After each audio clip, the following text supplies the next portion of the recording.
Alicia Love. Come on, your host. How about that? Working hard here at the fabulous Kowloon. Great to be here. I'll move that so you guys can see me better. Good? All right. Good to be here. Everybody doing all right? Yeah. I'll fold your arms, buddy. You're making me nervous. You look like you're ready to pull out a gun or something. Relax. All right, good. Good to be here. I was excited to come down from New Hampshire to Massachusetts. I love coming down here to Boggis, get to drive along Route 1. It's always such a treat. Oh, that's like the Indy 500 with a bunch of people amped up on Dunkin' Donuts coffee, for Christ's sakes. Unbelievable. Yeah, you come here, you have a great, nice, big old poo-poo platter or two, a couple of drinks, maybe a bone in the parking lot, then you gotta leave the fucking place.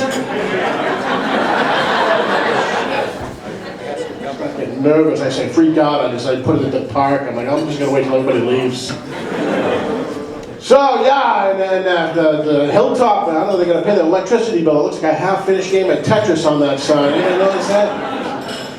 So I'm good to be here. I made the big trip into New Hampshire. I love you folks from Massachusetts. Great people, nice people. A little aggressive with the driving, would you agree, huh? Yeah. Anybody, any road ragers here? Anybody road rage? Right over there. I've always been proud of it, goddammit. I like that. I used to have the road rage back in the day when I was a young guy, and my car stalled, I could run away if things got dicey. Now that I'm an old fat guy, amazing how my temper is in check. So I got a buddy from Boston, great guy, Ernie Toss. You get in the car with him, right? He's got the road rage, something fierce, the veins are bulging out of his head, the sweat's pouring off his brow, he's whacking him in the arm. He's like, Greg, look in the rearview mirror, for God's sakes, this guy is 2 feet from my ass. If this guy was any closer, he could examine my colon. Look at him, look at him, look at him. I'm going to be the voice of reason. I'm like, Ernie, calm the fuck down. You're at the Dunkin' Donuts drive-thru, pal. Have a cappuccino. That should take the edge off you. So here we are at the Kowloon Komedy. They got the new lights in here. I don't know if those are bozo noses or those creepy bondage ball gags. I don't know. Oh. But it's good. Everybody eat up and drink up and all that. And if you get any leftovers, let me know. I'll take care of them for you. I recommend the sushi is great. The chicken bukkake is fabulous. What else is going on here? I've been traveling around doing some good shows in Massachusetts down here. I've been doing now by applause, people from Massachusetts. Now, a lot of you folks from Massachusetts vacation in my home state of New Hampshire during the summer and all that. Yeah! You know, come on up there, spend the money we needed up there. Because now I come to Massachusetts to buy weed, so. Losing out on the revenue stream there, so. But I actually vacation in Massachusetts myself. I'm putting the money back in. I've got a timeshare crack house in Lawrence. So. Yeah, thank you very much. Yes. My old bed and breakfast. It's a freaking urine-soaked mattress with a bottle of Ripple. That's $10 for the night, all right? So we're also been doing some shows up in Maine. Any Mainers sneak in here? Anybody? All right, good. We can screw with them. Excellent. Good. I like Maine. Great state and all that. Good people and all that. They got that motto, Maine, the way life should be. Folks, I was doing Caribou in Aroostook County at the tip of Maine. Driving around, that's the way life used to freaking be. You got to be shitting me, huh?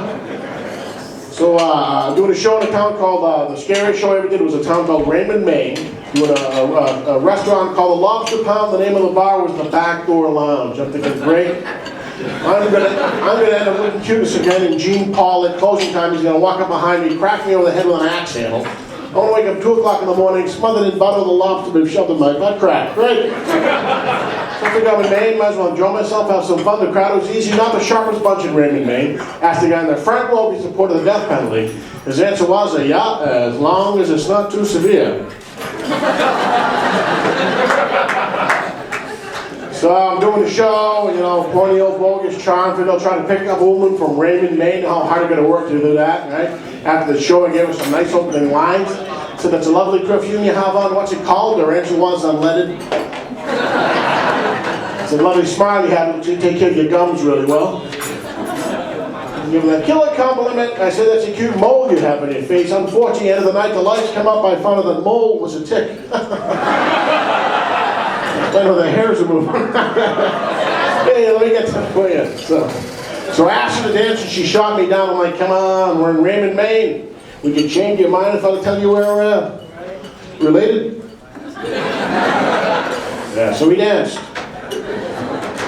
Then I went to light a cigarette and caught her mustache on fire. Flames spread to her back. Holy shit. Thank God those armpits didn't go up. Those dreadlocks would burn for a long time. We actually patched things up at the end of the night. She took me to the car and gave me some gum. You didn't get that, ask around. It's a fucking great show. So that's cool. Everybody doing all right? Everybody weathering the storm here? We got this goddamn winter weather is unbelievable. We should just. I'm not a big fan of killing people, but I'm sick and tired of these weathermen. You know, making a 2-inch snowstorm sound like it's a fucking apocalypse. Calm down, guys. Jesus. There's a 2-inch snowstorm they're running around. I mean, we had a bad snowstorm, that ice storm about a year ago. Did you guys in Boggis get it bad? It was bad. New Hampshire was really bad. We lost power for a couple of weeks, and I was watching. This is the one time the weather guys are right. They're telling us to batten down the hatches. Went to the bank. I took out some money. Went to the store. Bought 2 weeks' supplies worth of toilet paper, water, and food. Storm came in on a Thursday night. The power went out Friday morning. Friday night, I'd eaten all the food. Saturday, I was starting to think of what relatives I'm going to be cooking and eating first. But yeah, Nana, put on some of that lotion. Yeah, I know it smells like barbecue sauce. Just put it on. It's good for you. Rub it in, rub it in. So what else is going on? The economy's been kind of sucky lately. They got my 401k in the mail. Open that up today. It's now a 101Z. That sucks. Right next year, it's going to be just an F. And that skid mark bomber, that asshole, that guy trying to take on a plane with a load in his pants. What a jerk. Dude, calm down, get laid or something, will you? No, and the thing is that these clowns, every time they do something, they get this unbelievable overreaction, so everybody runs around like a bunch of lunatics. Now they're going to install these what are these full body machines? Have you seen that? The full x-rays there. A lot of women are concerned, you know, they don't want these guys checking them out, the x-ray thing. I'm not too concerned. Look at me, I'll be walking in. Yeah, drink it in, bitches. All right. There we go. How about that? Right about there. There you go. How's that, huh? Does that look like a fucking bomb to you?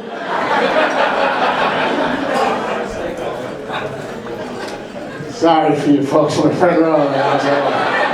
Guy was afraid it was going to turn into a Gallagher show, for Christ's sake. No, it's just lobster sauce. Relax. Okay. All right, it's going to get worse. Relax, folks. It's a comedy show, okay? All right, good. So, yeah, what else? The pirate attacks here. It's 2001. Was it early in 2009 that happened off the coast of Somalia with these pirate attacks? It's 2009, 2010. We're getting attacked by pirates. Is anybody else concerned about this shit? We're getting fucking badgered by people from the past? Like a Viking invasion or something like that? Revere Beach, what the hell is that? Revere! Thank you, sir. You can fucking repeat English. Excellent. You from Revere or? No. Just wanted to yell it out. Guy's got East Boston Tourette's over there. Oh, Revere! Wicked pistol! Hard rock! Holy shit. Now, are you getting married, buddy? Yeah. Now, we should joke, is it a gay wedding or are you really getting married to a woman? Well, where do you want to take it? No, I want to know the truth. I don't want to fucking rely on you for my act, pal. Jesus Christ. Those things are bad enough. I'm in Saugus on a Saturday night. Come on. Fuck. You're all marrying a bride, huh? I mean, you could have fooled me because she said you look like a freaking queen with that thing. Nice with a fellow bower and stuff like that. She might want a refund. Nice. Are you sure you're not going to go to the Golden Pickle or something like that? What the hell? Well, congratulations. That's not. If it was a gay marriage, I wouldn't care either. I don't care if anybody gets married. Christ, if you can be with somebody and you're happy, who gives a shit as long as they're adults? That's all I care about. But yeah, look at you. You look smashing. Fucking stuff. Where is she tonight? Is she? She's going to her friend's birthday party. Hopefully hopefully she's not. Because guys, you go like the cabaret after the Golden Banana, you guys.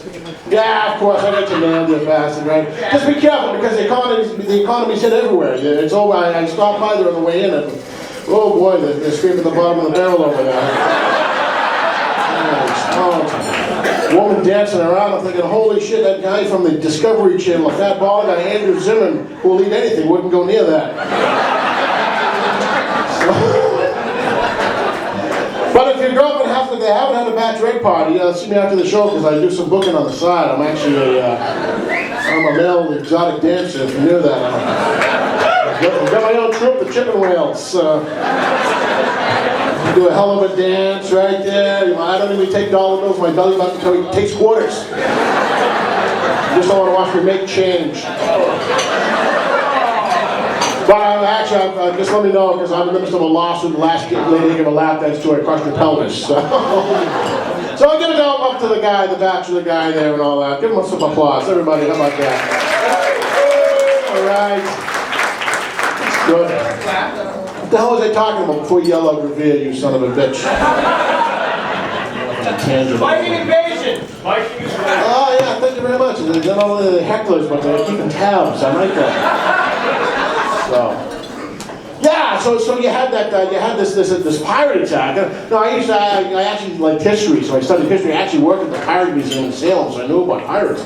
And when I was thinking of pirates, I always thought of these intimidating guys. Blackbeard was a 6'4" guy, a big burly guy, 250 pounds. He had this huge long beard. He used to stick fuses into him and light him on fire so that smoke would smolder when he'd go on a ship and everybody would freak out and run away from him.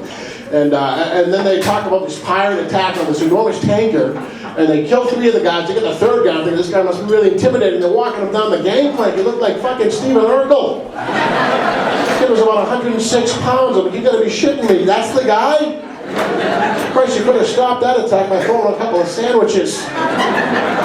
Unbelievable. So that's good. Anybody else anything that you're celebrating? We'll get that out of the way. Anybody's birthday? Happy birthday and all that shit. We're very happy for you. What's your name, Brad Baxter, buddy? Garth. What's up? What is it? Garth. Garth. No shit, huh?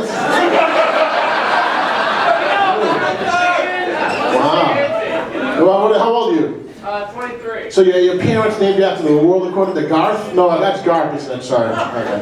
No. Where the Garth? Garth Hudson. Garth Hudson. From the band. The keyboard player from the band. The band. Oh, the band. Okay, right. Yeah, he was one that everybody in that fucking band died of drug overdoses, for Christ's sakes. So don't do that. Have a good time. Have a good marriage and all. Everybody, a married guy over there. How about that?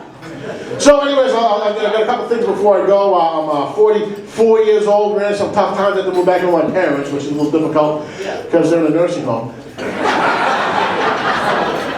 But it's a nice place. They got a really nice place. They got a satellite edition roof with hundreds of channels to choose from. You're 23, buddy. You grew up with all kinds of channels. Look around some of these poor bastards. Sir, you remember? Hey, how many channels were there, right? 6 or 7, exactly. ABC, NBC, PBS, CBS, PBS with Mr. Rogers, God rest his soul, but he was a little creepy, right? Come on, huh? You know, what kid ever wanted to know what he was getting from the post office from Mr. McFeely and the plain brown wrappers? Right, and then if you wanted to watch the Red Sox, the Bruins, any of the games, what you have to do, huh? 38, yeah, absolutely, right over there, buddy. Exactly, there was a pain in the ass. You'd have to go, there was this whole production. You'd have to go to your father's basement. You'd have to pull a hassock in front of the TV. In front of the TV that was the size of a dumpster with a screen that was the size of a chiclet. Remember that? 13 inches was the size of a good TV screen back then. 13 inches is now small for a freaking remote. So if you wanted to watch the Red Sox and the Bruins, you'd get the TV thing right in front of the screen. And then they had the 2 knobs. The top one, you would click it to you. The next one, remember that? You go to work for an hour and a half like a criminal trying to crack a fucking safe. Oh my God, spinning that thing back and forth. You think you got it, you don't. You got it, you don't. I was the youngest of 6 kids, so I'd always get the shit end of the stick. My brothers would take me, put an aluminum dunce cap on my head, stand there on top of the TV, stuff the antenna in my ass crack, and spin me around until they got good reception. But they got all kinds of things. They got hundreds of channels now. They got the food channel, the chimp channel, and now gone as far as an adult film channel for senior citizens. It's called Old Spice. Yeah. Just don't get it while you're eating Chinese food. You'll never look at a plate of lo mein in the sink. Have I gone too far? Good. All right, good. So I'm already. You guys have been fun there. So what else? Anybody making the New Year's resolutions? All right, fucking one of you. Good. Not an ambitious one.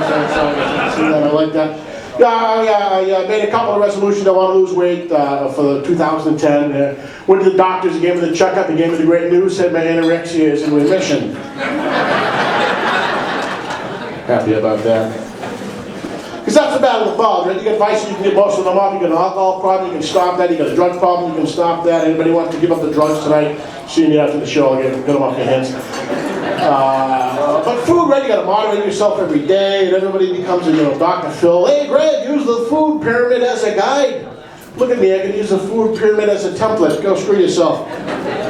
So then try the slim fast shakes, a shake for breakfast, a shake for lunch, and then a sensible dinner. Which sounds great in a commercial, right? But you take someone like me who likes to eat. Starve me for breakfast and lunch and tell me to have a sensible dinner. I've been starved for breakfast and lunch. Sensible isn't all eat buffet in a fucking shovel. So I gotta do the big and tall shopping. Anybody gonna do that big and tall? We call it big and tall instead of what it really is, a tall and fat bastard store, right? Go to the store, there's a young kid behind the counter, he's got some colored hair, a couple of nose rings.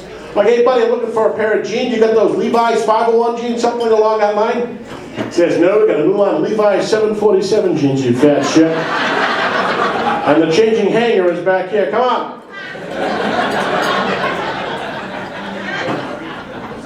So I actually bought on the fit pretty well. They got extra cargo holes in the front. And a skid-free runway in the back. Very nice. Get the big guy's shirt too, kind of nice. Hangs down over the gut. Hangs down over the weenie for the ladies. There's a little mystery, right? Now, there's no mystery, ladies. Shit don't grow in the shade. I was arrested for indecent exposure. They dropped the charges due to lack of evidence. That's all I'm saying, all right? Oh, you guys are fun, man. You guys are a good little crowd. You guys are the crowd that good.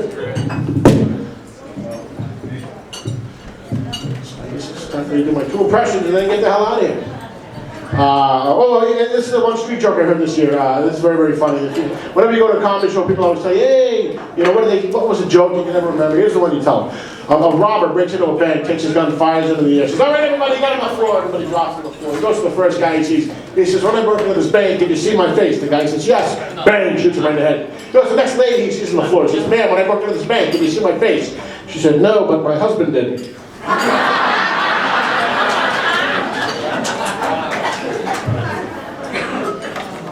Fun. You guys have been a good crowd. You've been good. You guys are behaving yourselves, doing what you're supposed to do, laugh and eat and drink and all that. Please keep coming. It's what I do for a living. I'm a stand-up comic. I'm actually not even a stand-up comic. I'm just a fucking temp. The little guy didn't show up tonight, so they pulled me out of the dishwashing room, and here I am. So, I'm making two impressions. I want you to enjoy these. Do these well. My first impression, my impression of a helicopter. Everybody, my impression of a helicopter.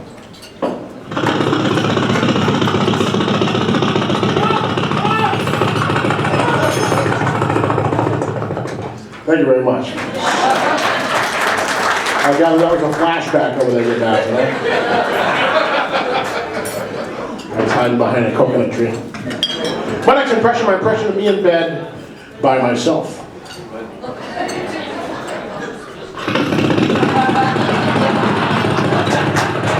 Hey, that doesn't last long in real life. Thanks a lot, folks. My name is Greg Boggis. Good night. Back to your host, Alicia Love.